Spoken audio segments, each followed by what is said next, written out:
this is Lisa Daniel with Molly again. Today we're going to talk about the TwoTreatRecall. Sit. Good girl. This is an exercise for beginning to teach come, your recall. I do it on a 6-foot leash. What that means is there's no excuse not to practice this every single time you take your dog for a walk. So your dog is getting tons of practice responding to the word come. Come should always be happy and excited and rewarded. You want your dog to think that coming to you is awesome.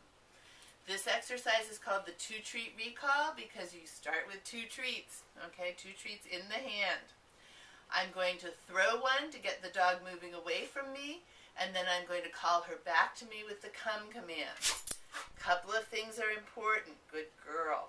One is when first I'm going to get her excited, so I'm going to be saying ready, ready, ready in an excited voice and showing her the cookie.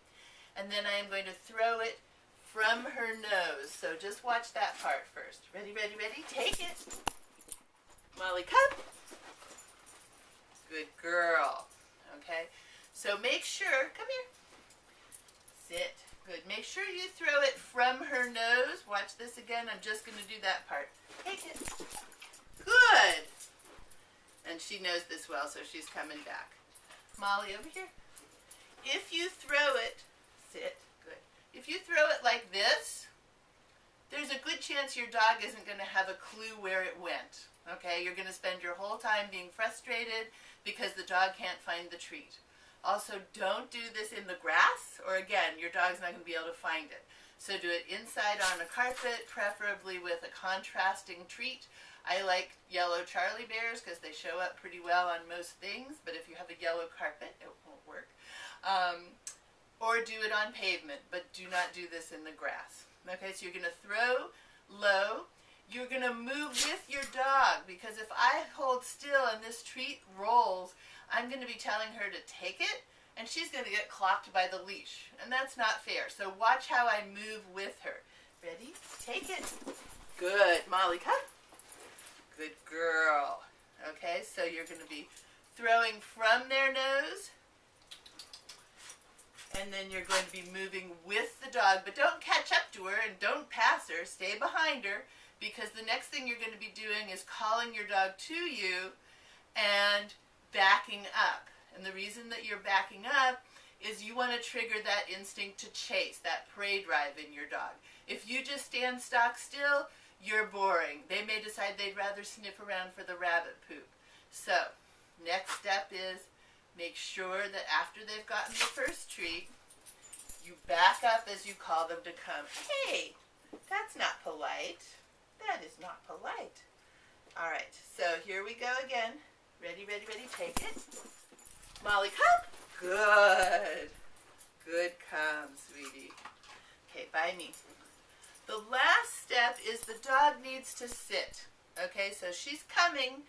I need her to sit when she gets to me. Why?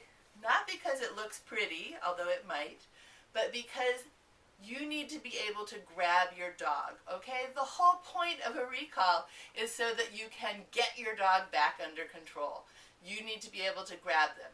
If you train your dog to come, but without sitting, you're going to get your dog who comes into your vicinity, wags their tail, and then takes off as you move towards them. You need them to sit. Let me show you the last bit by itself where we are luring the dog into the sit.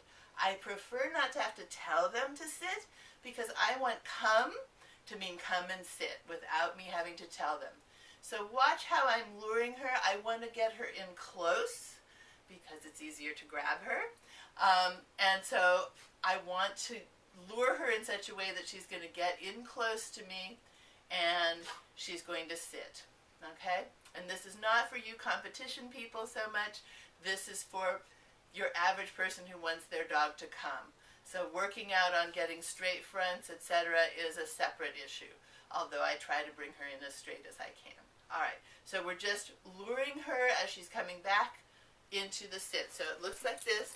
Hand out by the dog's nose, bring the dog in, up your body, and the dog will naturally, usually, sit back and go into a sit as you bring that up your body. Here, I'm going to have her Molly, sit. Stay. I'm going to have, no, you know better than that. Stay. Molly? Yes. Okay, so there you should have gotten a good view, hopefully, of that motion. It's like an L where you're holding, you're holding the, you think I never fed her. You're holding the treat out at her nose level. Stay. As she's coming in, you're going to be holding it at your nose level, and then you're going to come up your body. So it's like this. Come. Good. Notice how straight I'm standing at the end? That helps bring her in close. If you bend over, they're going to end up too far out. So watch this. Again, we're just doing the last bit. Good girl, Molly. Good girl. Sit. Stay. Good. Molly, come. See, I'm bent over. See where she stopped? She's much further from me. Okay? So you want to bring that. Sit. Good. Stay. Bring it into your body and stand up tall. Good girl. Okay. We're going to put the bits together now so that we're going to throw the one treat. Okay? And most dogs love this game. I actually use this game to calm dogs down in situations where they're a little bit frightened, where there's something going on that's worrying them, because they'll get focused on this and they'll forget about whatever it is. Okay, so we're going to start by jazzing her up, then we're going to throw from her nose and tell her to take it. We're going to back up and call and lure the sit. And we're going to be excited in our praise when she comes. All right? Ready, ready? Are you ready? Are you ready? Take it. Molly, come. Good, come. Good girl. See how close she is? Good girl. Okay? We're going to do one more, and then we're going to call it a day. Off. Who's excited? She's been a little pent up lately. Ready, ready, ready? Take it. Molly, come. I threw both treats. That's a hazard. Good girl.